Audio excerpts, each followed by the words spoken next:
আপোনালোকে আমাৰ পিছফালে দেখা পাইছে যে এই ডাঙৰ ডাঙৰ কিবা কিবি মেচিন আছে। আমাৰ এই জায়গাটো হ'ল মৰাণজনা। ইয়াতে আগতে কোক ফেক্টৰী আছিলে এইখিনিতে, আৰু এই কোক ফেক্টৰীৰ স্থানতে এতিয়া মানে আপোনাৰ প্ৰেছাৰ মেচিন ভয়াৱহ এটা মেচিন আমাৰ ইয়াতে বহাইছে। আপোনালোকে লক্ষ্য কৰিছে হাইৱেটো মাত্ৰ ইয়াৰ পৰা 20 মিটাৰ হ'ব। ইতিমধ্যে আপোনালোকে জানে যে 500 মিটাৰৰ ভিতৰত কোনো ইণ্ডাষ্ট্ৰী বহিব নোৱাৰে, অসম চৰকাৰৰ যি নিৰ্দেশনা আছে সেইমৰ্মে। কিন্তু আজি 500 মিটাৰ দূৰৰ কথা 20 মিটাৰৰ ভিতৰতে আজি প্ৰেছাৰ মেচিনৰ দৰে মেচিন বহাইছে, আৰু চাৰিওফালে আপোনাৰ মানুহৰ বসতি। গতিকে এই মানুহৰ বসতি অঞ্চলত আপোনাৰ প্ৰেছাৰ মেচিনৰ দৰে ইণ্ডাষ্ট্ৰী বহোৱাৰ কাৰণে কোনে পাৰ্মিশ্যন দিছে সেই উত্তৰ আমাক আজি লাগে।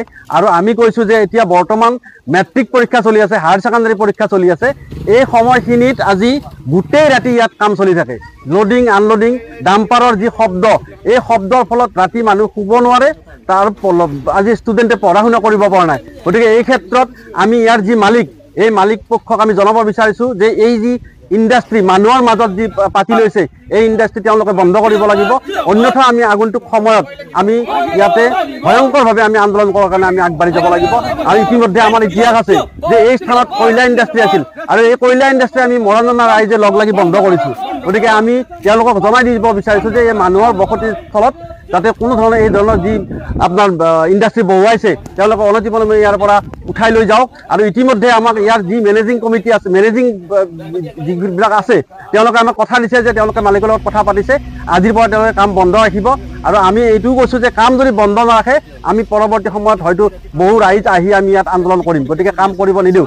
তাৰ লগে লগে আৰু এটা কথা ক'ব বিচাৰিছোঁ যে আজি যি পঞ্চায়তে কি ভিত্তিত ইয়াত NOC দিছে, বা গাঁওবোৰে কি ভিত্তিত ইয়াত NOC দিছে মানুহৰ বসতি জেগাত আজি এই ধৰণৰ ইণ্ডাষ্ট্ৰী বহোৱাৰ কাৰণে, আমি তেওঁলোকক প্ৰশ্ন কৰাত তেওঁলোকে কৈছে যে কিবা ফাৰ্ম, এগ্ৰিকালচাৰ ফাৰ্মৰ নামত তেওঁলোকে NOC লৈছে। গতিকে যদি এই ভুৱাভাৱে যদি NOC লৈছে তাৰ বিহিত ব্যৱস্থা মই প্ৰশাসনক লোৱাৰ কাৰণে দাবী জনাইছোঁ। হোল নাইট কাম কৰি থাকে, হায়াৰ ছেকেণ্ডাৰী কেণ্ডিডেট আছে সন্মুখত, এটা মেট্ৰিক কেণ্ডিডেট আছে সন্মুখত, আপোনালোকে গোটেই ৰাতি কাম চলাই থাকে। এই ব্ৰেইনত একো নাই নেকি?